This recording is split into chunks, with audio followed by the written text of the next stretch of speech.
She's on the job.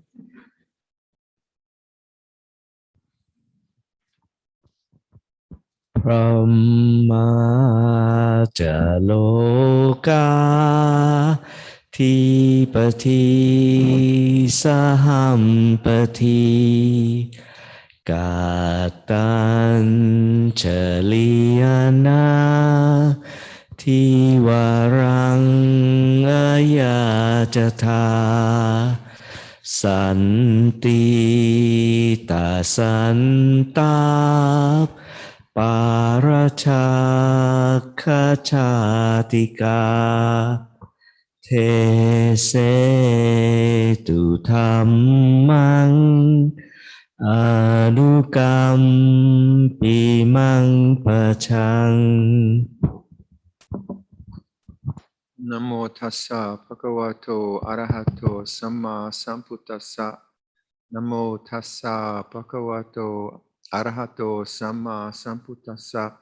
Namo tassa bhagavato arahato samma sambuddhassa.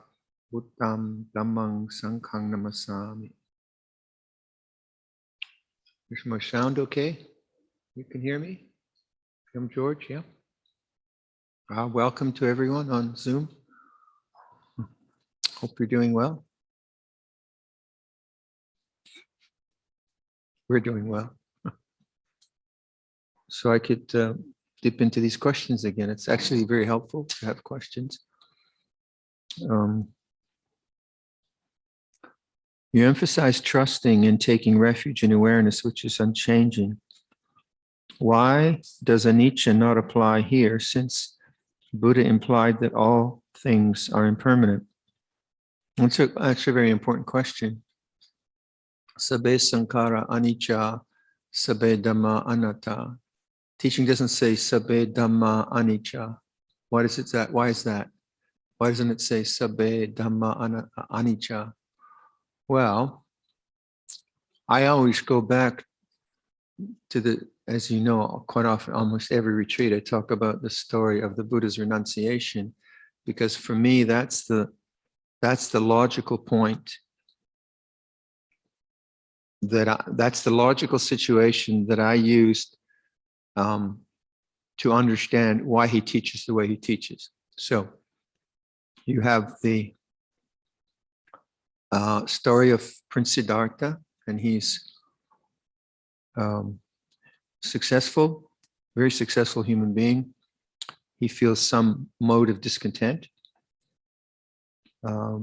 He's not satisfied with life, not because he has any real kind of problems. It's just some kind of deep dissatisfaction haunts his mind. And then we have the kind of mythical story of the Buddha going out to the village with his charioteer, and he sees an old man, a sick person, and a corpse. And each time he sees that, he sees an old person. And obviously this is a kind of mythical representation of a mind which is pondering life, but he sees the old person. He's never seen an old person. He says to Channa, so what's that? Well, he says, it's an old person. We all go that way. Huh? Really? Now, I can't believe that anyone living in India had never seen an old person, logically, but you could see how youth can be that way. Youth can kind of not really notice old age, even though it's all around, and not really think, well, I'm going there someday myself. So you look at it that way. And then the same with a very, very, did I just say old person or sick person? I can't remember. Anyway, there was another one. Let's Galileo. So let's say, what did I say? I said old. Okay, he sees a sick person. It's going to be a long night. And the depiction in the text is like really old, really like withered body and very, very old. And China, what's that? It's an old person. We all get old. So sick person, old person, whatever way I put it, and then he sees a corpse. And that's a shocker. I don't know, Thailand is probably, I know in monasteries we, not a chat, we actually have cremations of bodies. People have died, but in the West, not so much, of course. So he sees the old person, and that's a real shocker. What's that? That's an old person. That's a dead person. We all die.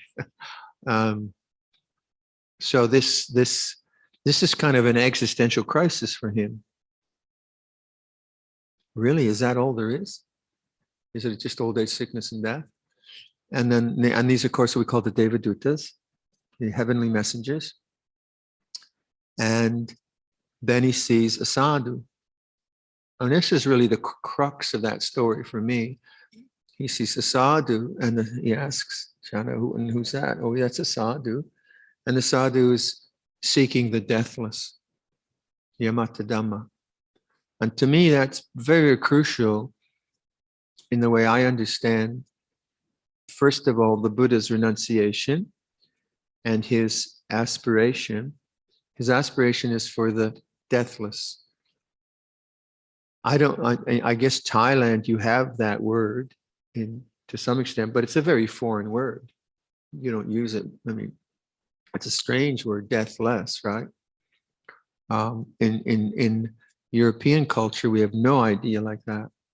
There's no such concept. So it's very, very foreign.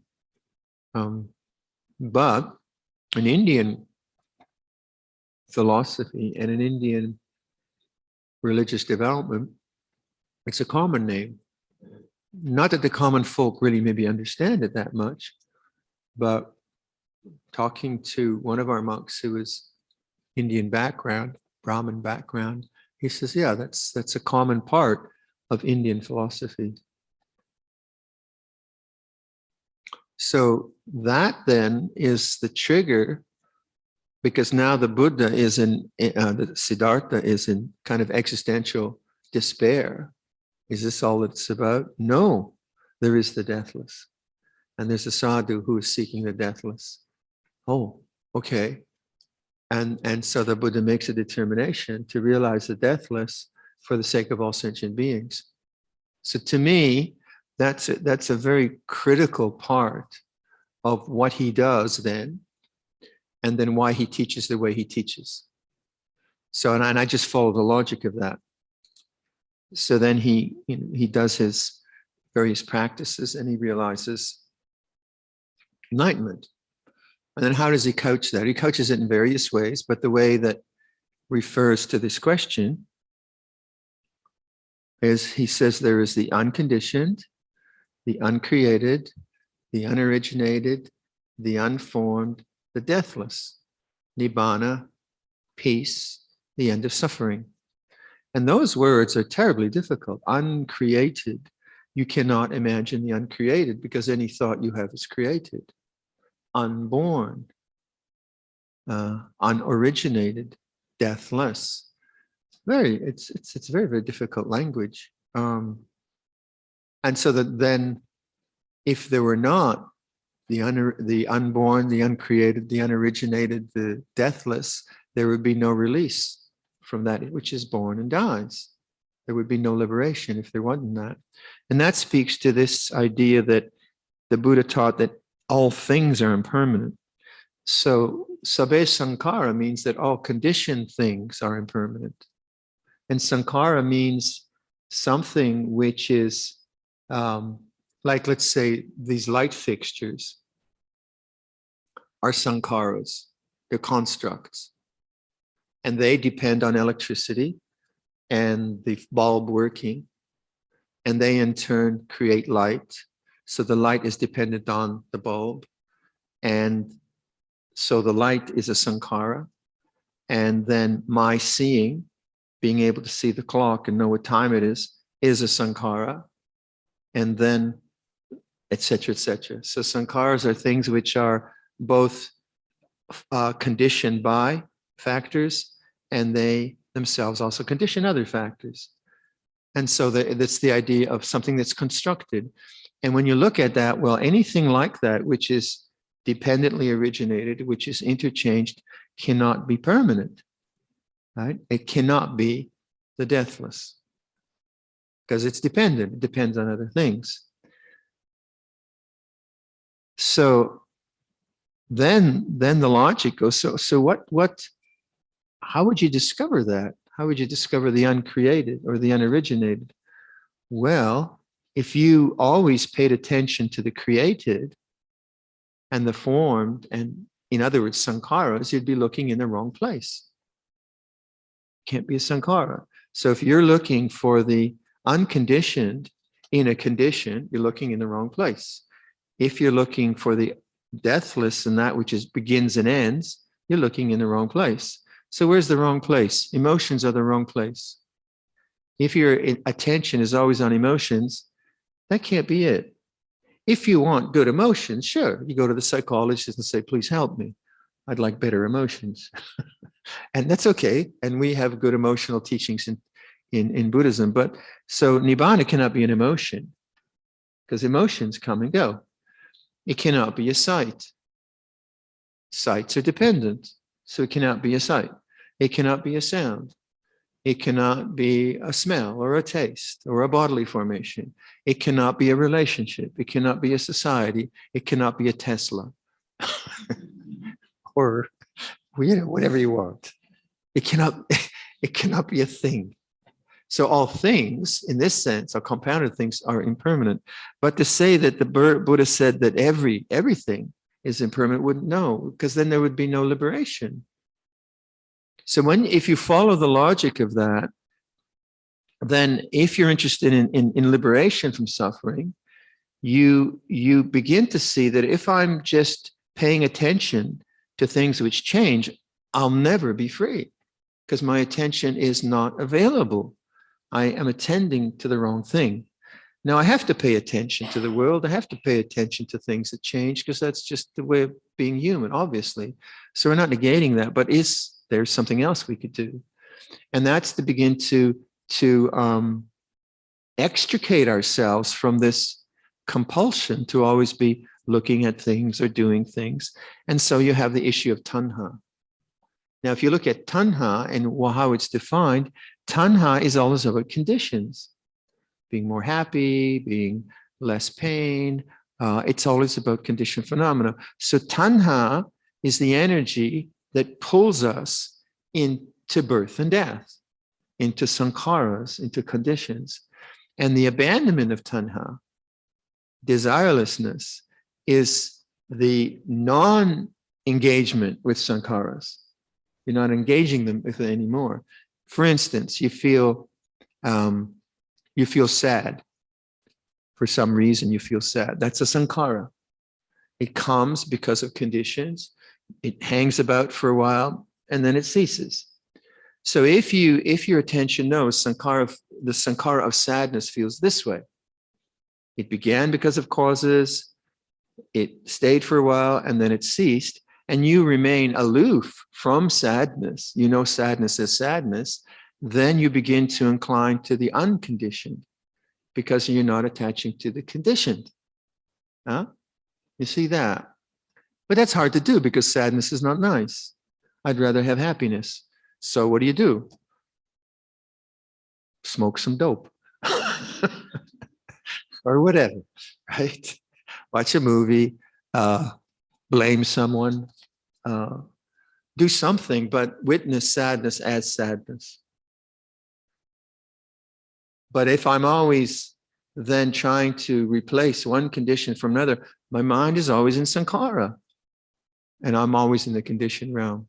So then you start to have more interesting questions. Okay, if the Buddha says there is the unconditioned, the uncreated, the unoriginated, the unborn, the deathless, you start to look at your conscious experience in a much more interesting way because you say, okay, what didn't begin and end? What wasn't born and didn't die? Because if it's unconditioned and not born, deathless, it has to be something right here and now. Because it can't be tomorrow, because tomorrow is about birth and death. Okay, so then you get the ideas of what akalika dhamma means. Akalika Dhamma means not a matter of time. Not a matter of time. So here and now, pachatang, right? We have these words. So and logically, if you follow it logically, you say, yeah, okay. It has to be something about here and now. It can't be something about tomorrow over there. And that really begins to undercut your belief in craving. Craving is okay for things which, like, I know that, like if I'm making something, I want to make it well. Yeah, that's the realm of craving. And that will take time. And I'll have to do it. It's a sankhara that needs to be created, and then it will be destroyed. That's the realm of craving. But the realm of Nibbana is not the realm of craving, because it's not the realm of time. So you begin to see, well, my efforts in meditation can't be about getting something. That logically does not work. And it can't be about getting rid of something. That logically doesn't work either. So you start to your inquiry then is, okay, what is it? What is it that doesn't change? And what's the conclusion? Well, to me, the most obvious conclusion, there is presence. It's undeniable. There is presence. Define it as you want, awareness or consciousness or Mickey Mouse. It doesn't really matter. It just is. And you cannot refute that. If I say to you, are you absent? What do you mean? I'm here, present. Huh? Well, now we don't look at presence because it just seems so, it's just so obvious. Yeah.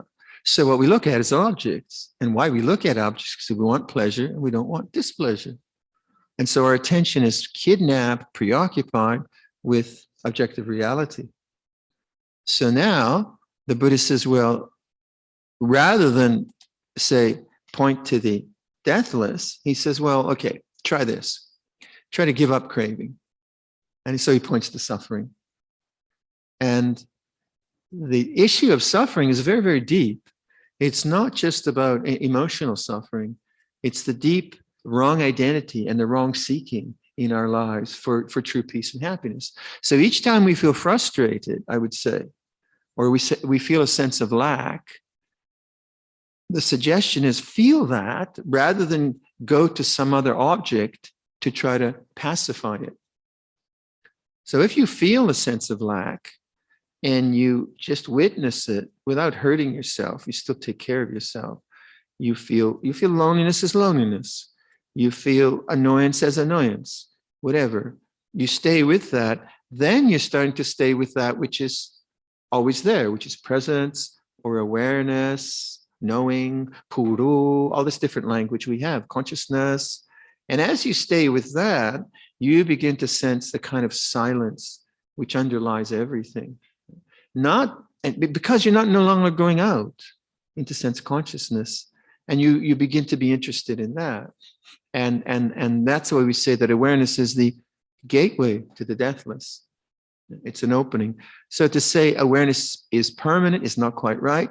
To say it's impermanent, usually when we talk about it, we say it's an opening. And one of the ways to think about that, like a doorway, it's a good example. A doorway participates in the exterior and the interior. It's part of both. And maybe you could look at awareness that way, that it's part of the unconditioned, and yet it participates in the conditioned. It's hard to, these are hard imaginings to actually talk about them. But what else could it be, right? If you start just logically eliminating that which changes, you see, well, it cannot be the khandhas. So the khandhas are dukkha, not because they're bad. What did I have? Like a cappuccino is great. There's nothing. So it's not that kind of dukkha. It's just that it's the wrong place to look for nibbana. If you're looking for nibbana in a cappuccino, you're going to be disappointed, and so on and so forth. But it's not saying that cappuccinos don't taste great. Sometimes they do. So it's not like a negation of beauty or things like that. It's said, no, just look in the right place. So that's why we say sabbe sankhara dukkha, that all formations are dukkha. So we even say that like sense happiness is dukkha. Now that's weird because dukkha sounds like it's unhappy, but it's not unhappy. It's just that's the wrong place. So don't rely on sense happiness. When it comes, great, good for you, right? Enjoy. But when it changes, you say, well, yeah, that's supposed to change.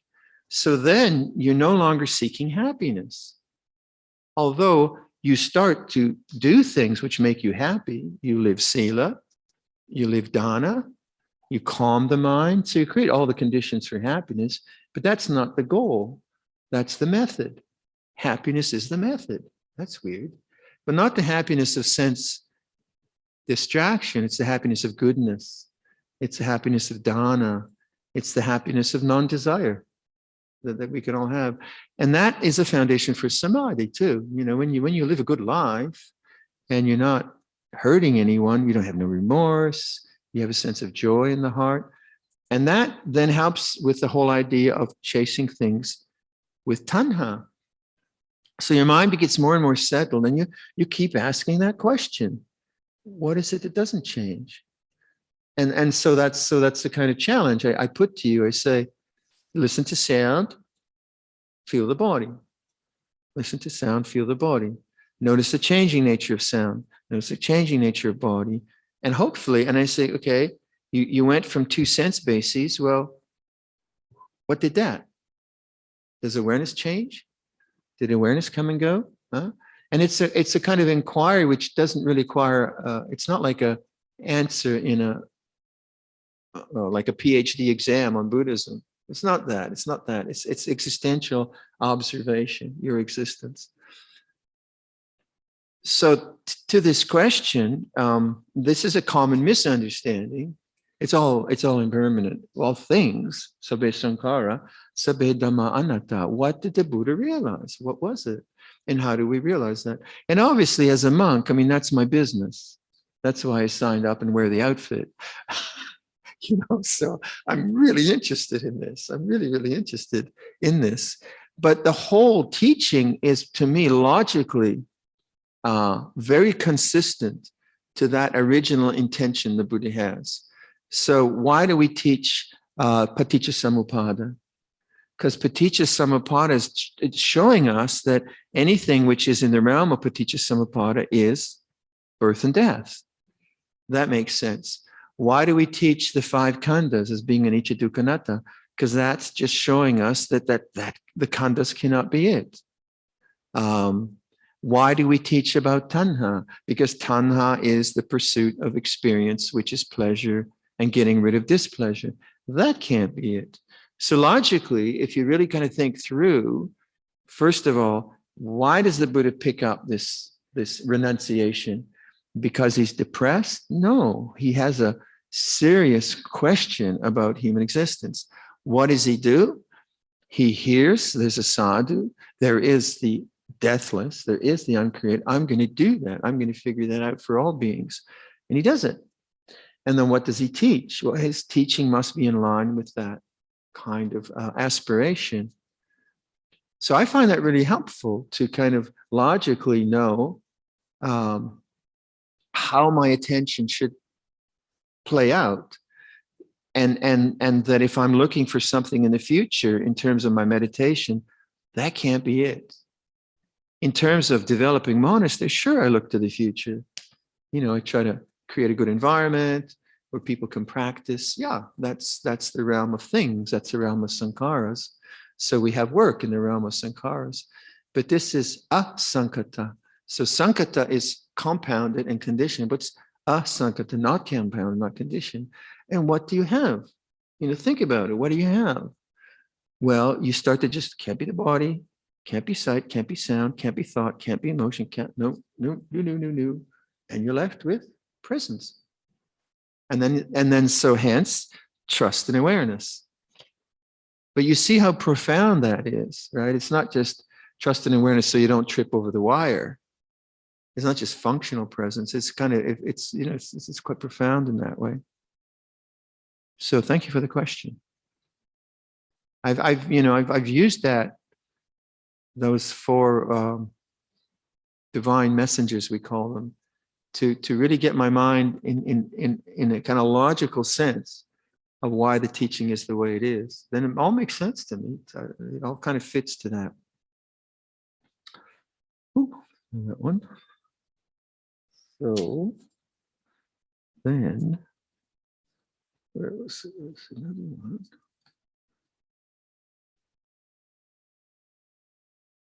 Okay, every time I have to go up on stage to present work or public speaking, my body shakes heavily before. I know that very well. I just know that so well. I try to breathe deeply, yes, yes. And it helps a bit.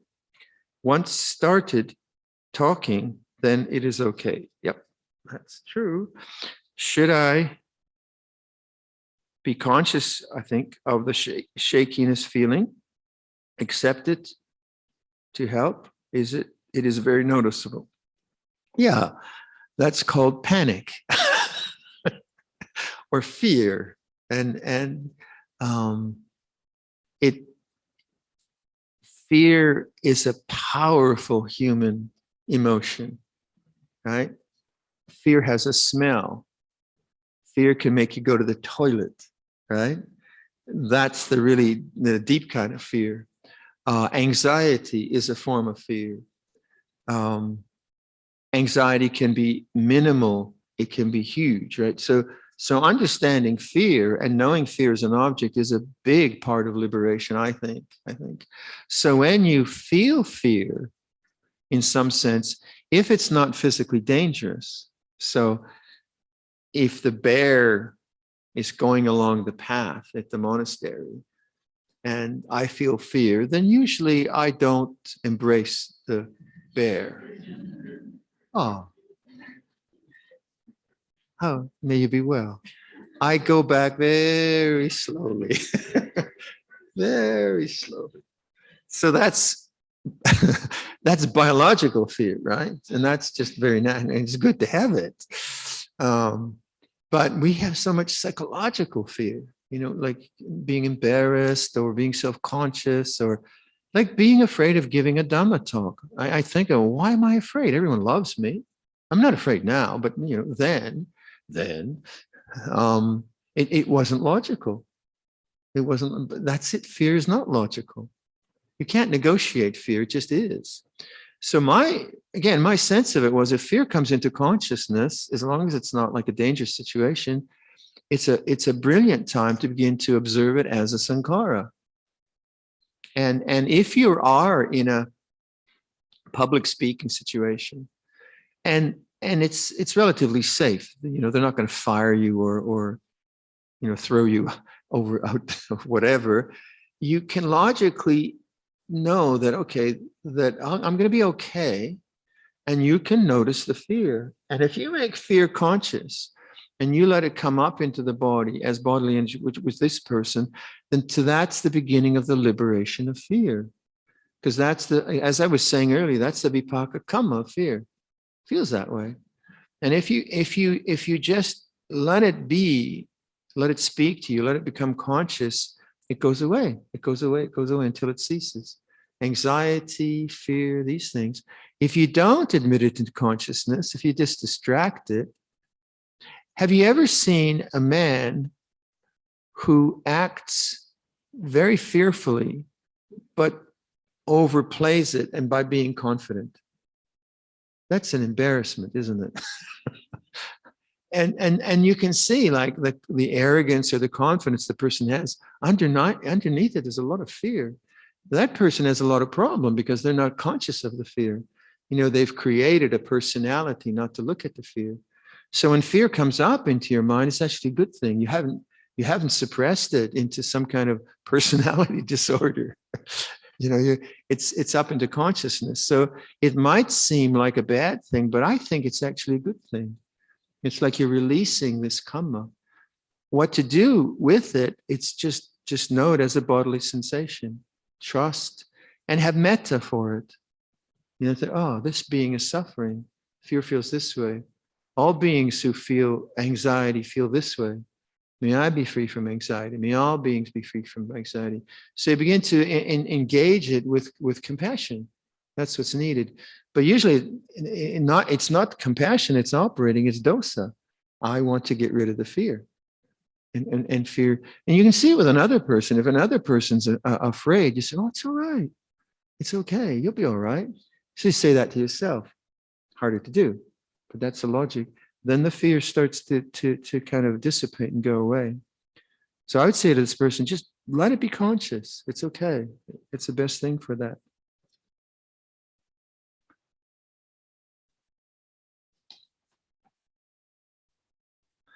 When I experience the silence of the mind or the sound of silence, are the other five senses also in silence as well?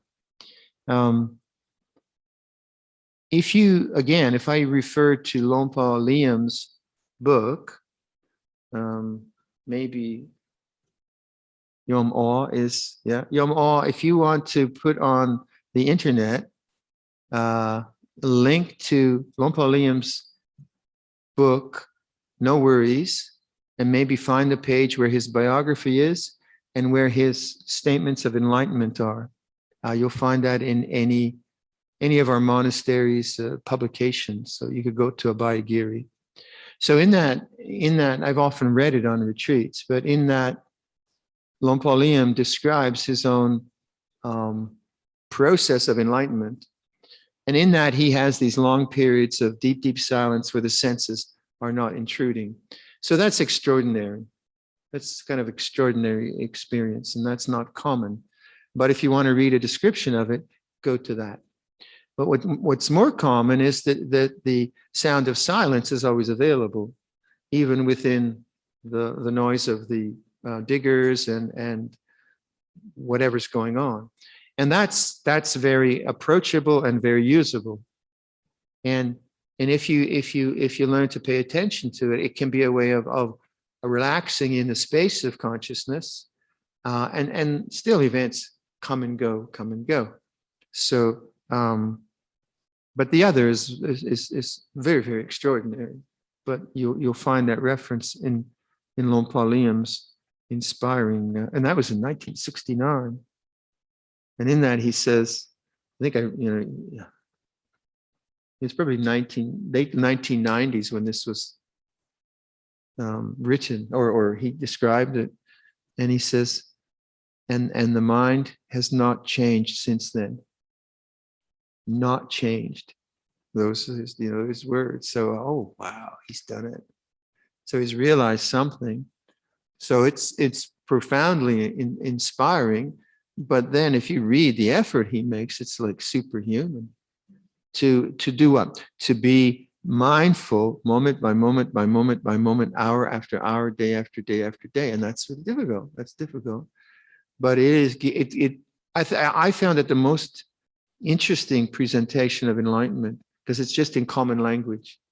It's not fancy Pali language or whatever. So if you have a chance, maybe I could look it up and put it on my machine and maybe read it here.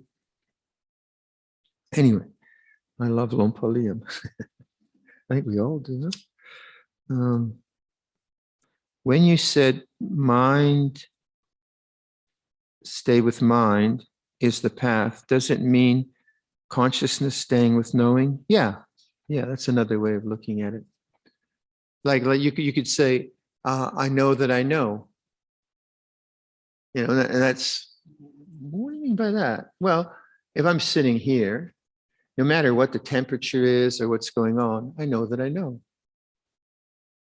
And it's not about the experience, it's about knowing that I know. And this is so ordinary, but actually trying to stay with that. I know that I know, rather than get drawn out into thought and experience. I know that I know. Tamada, that kind of thing. So that's a good way to look at it.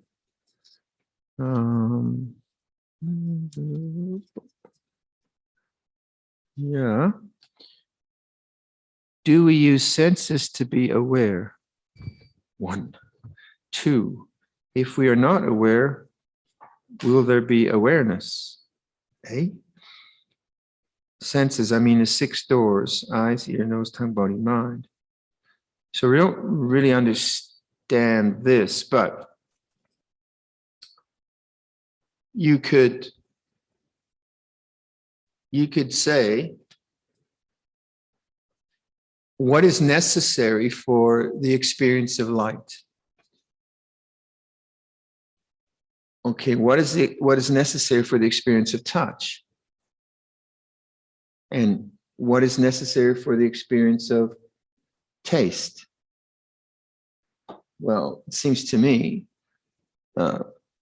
consciousness or awareness or knowing. If you don't have knowing, you don't have anything. So all experience points to knowing. So I can listen to, and that's why I play around with the sense doors. I say, listen to sound and feel your body. So I play around between the sense doors. But what was necessary for sound and sense, the body sense, is awareness or knowing or puru or consciousness or presence, whatever way you want to do it. So in some, like usually, like we're all out into the sense bases, but the other way, all sense experience points back to consciousness or knowing. And that's what we're trying to do, I think, on a retreat, is take a kind of different look at our experience rather than just holding our mind on an object. We're trying to kind of see that all objects are pointing to subject, knowing, awareness, and trusting in that. It's a different way of operating. So desirelessness does that. If you say desirelessness, like what did I say in the last meditation? I said non-becoming and non-resistance. It's like this. That's doing it too, because you're not engaging. Now the thing about that, it doesn't seem like much. This is so ordinary. So what? Because we're used to cappuccinos or Teslas or whatever. Because we're used to excitement and sweetness and dullness and pain and extremes of conscious experience. But consciousness itself or awareness itself, it doesn't seem like it's anything.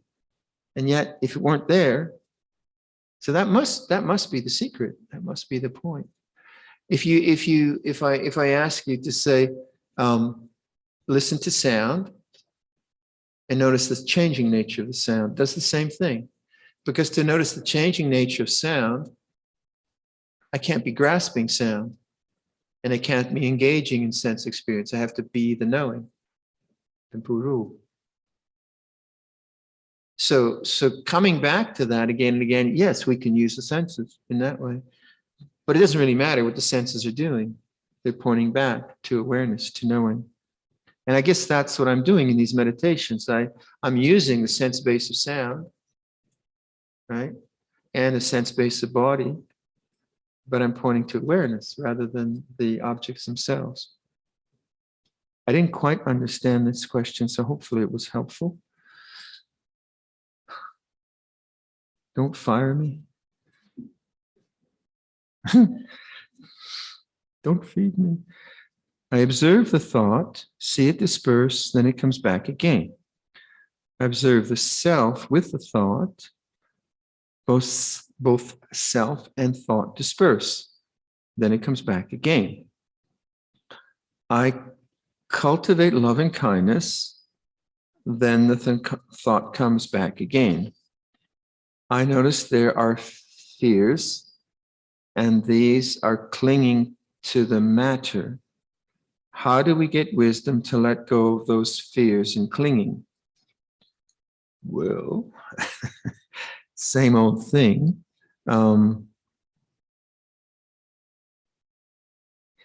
Can you know fear as an object in awareness, or are you the subject who has fear?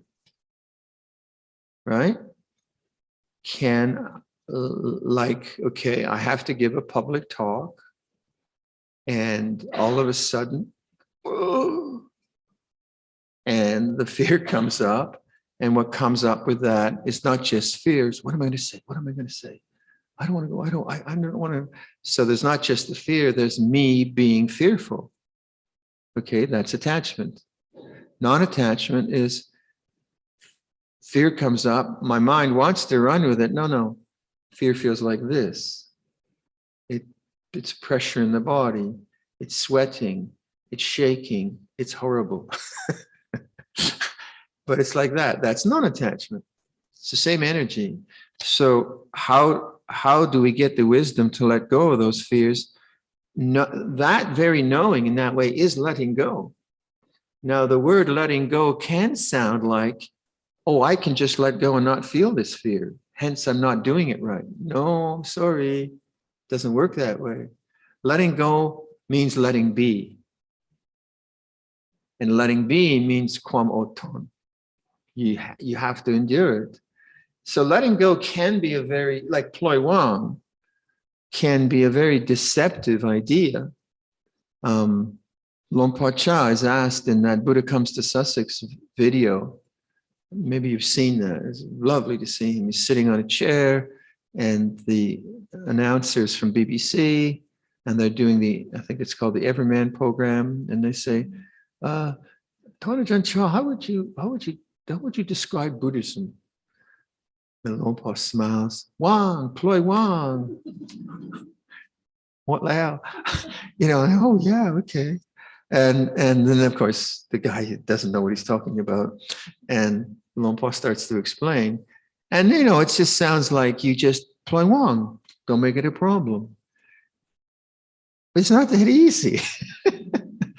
And if you look at Lompa Cha's life, he just didn't like ordain and say, Wang. He suffered, he made mistakes, and he got caught by kilesa, and he suffered all kinds of things, didn't he, right? So, but then you contemplate, so what does Ploi Wang mean? Well, to me, it would simply mean, you'd have to address, well, what do we mean by attachment? And what is the result of non-attachment? So to me, it seems that non-attachment is non-identification with the khandhas as a self. And fear is a khandha. It arises, it's dependently originated. I had a certain kind of a childhood, and for some reason, the fear comes up, like the light bulb. It's natural, it's dharma, it's anicca dukkha anatta. It is not self. And that's the really difficult thing. So what does not self mean? Well, not self does not mean there isn't individuality. There is individuality. Your knees feel different than my knees, right? You may not like cappuccino. You may have different preferences. So there is individuality. The age of this body is different than. So anatta does not mean there is not individuality. So each of us is experiencing a stream of consciousness with certain karmic formations. But self-identity with that's what we inquire. And in this description of fear, you could see that fear, when I know fear as a khandha, it feels this way, an object in awareness, that's non-grasping. Now, when I think fearful thoughts, that's grasping. Oh, what am I going to say? I don't know. What am I going to put this fear? That's grasping. It's the thinking around it. That's as simple as that. Now, the unfortunate part is that doesn't mean that you don't experience the unpleasantness of vipaka kamma. So the unpleasantness of fear is not suffering in the Buddhist sense. It's just unpleasant. And that's what you have to get straight in Buddhism, that suffering, we're not talking about the unpleasantness of life. We're talking about the ego attachment to the pleasant and unpleasant. So in context of Four Noble Truths, the cessation of suffering vis-a-vis fear, right, in that moment, is non-desire around fear. Now that does lead to the ending of fear, but first and foremost, you see that the suffering of fear is not the fear itself. It's the not wanting of the fear and the attachment to the not wanting. And then apply that to everything, all the conditioning. And you'll see like the not wanting of fear around this example is a sense of self. I don't want this fear. How do I get the wisdom to let go of these fears? How do I get rid of these fears? So it's always me getting rid of it. Whereas Penyang Ni Eng is just fears like that. Not me, not mine. Anicca dukkha anatta. That's why we stress that.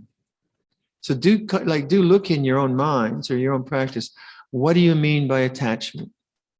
You know, we use these words so commonly in Buddhism, don't we? But what do you mean? Are you clear on it? Or Ploi Wang, what do you mean by letting go? Look into your own mind.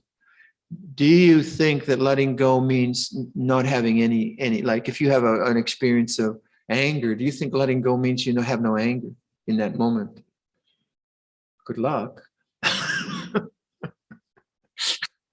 I wish you well.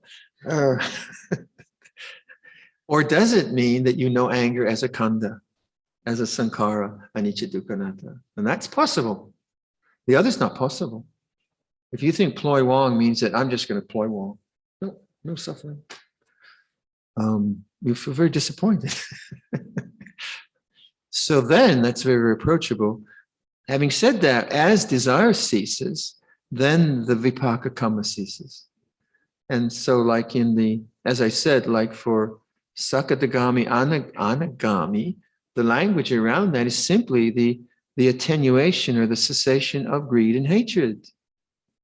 Right? And so if you're actually seeing how things, greed and hatred is ceasing, you're somewhere in that territory, whatever that territory might be. I mean, sometimes we make these things so grand, they seem impossible, but maybe it's not.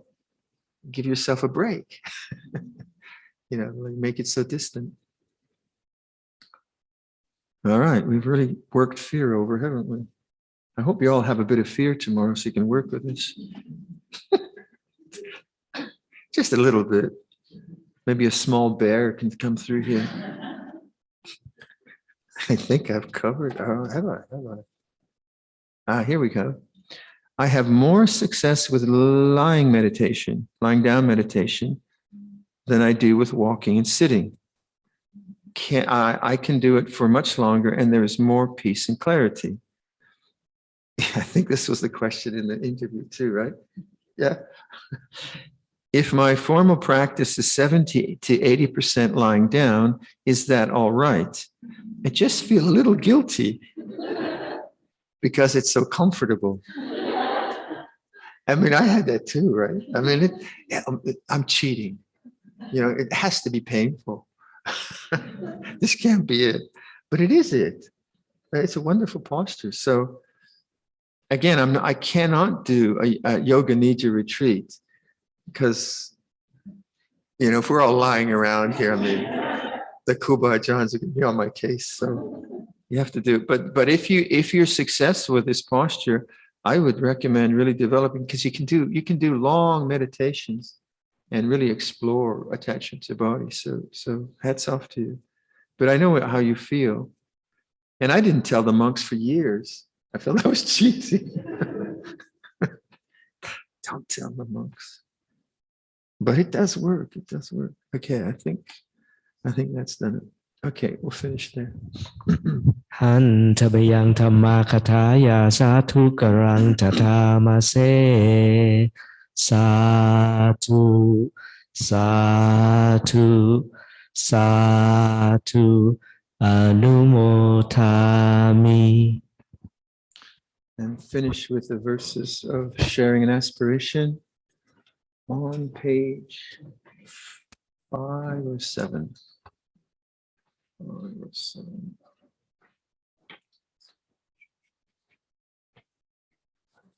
5, huh? Yeah. Through the goodness that arises from my practice, may my spiritual teachers and guides of great virtue, my mother, my father, and my relatives, the sun and the moon, and all virtuous leaders of the world, may the highest gods and evil forces celestial beings, guardian spirits of the earth, and the Lord of death, those who are friendly, indifferent, or hostile, may all beings receive the blessings of my life.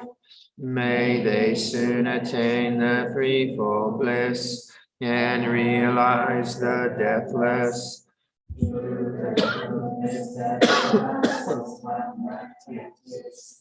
And to this of charity, may all desires and attachments freely cease, and all harmful states of mind, until I realize Nibbana in every kind of birth.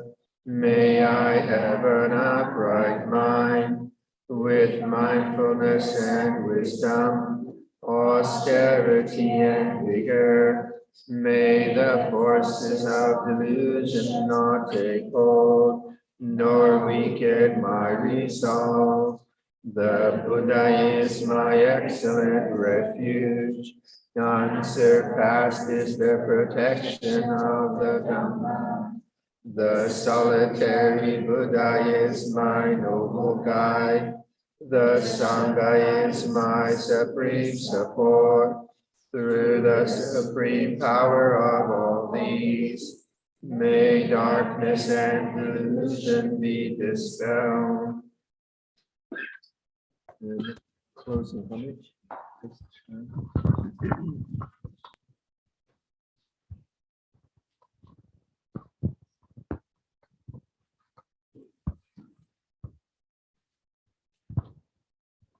Arahang Samma Sambuddho Bhagavaพุทธัง Bhagavantaṃ อภิวาเทมิ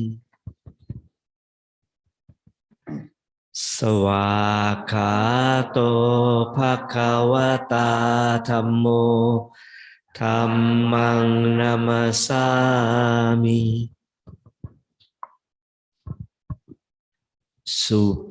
Supatipanno Bhagavato Sāvaka Saṅgho Saṅghang Namami.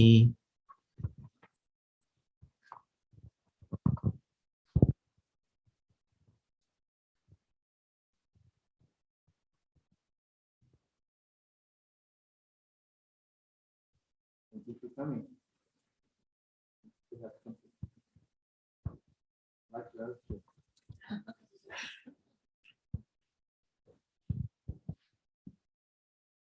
Three bows to หลวงพ่อครับ First bow. Second bow. Third bow. Okay, everyone in Zoom land. Bye-bye. See you tomorrow.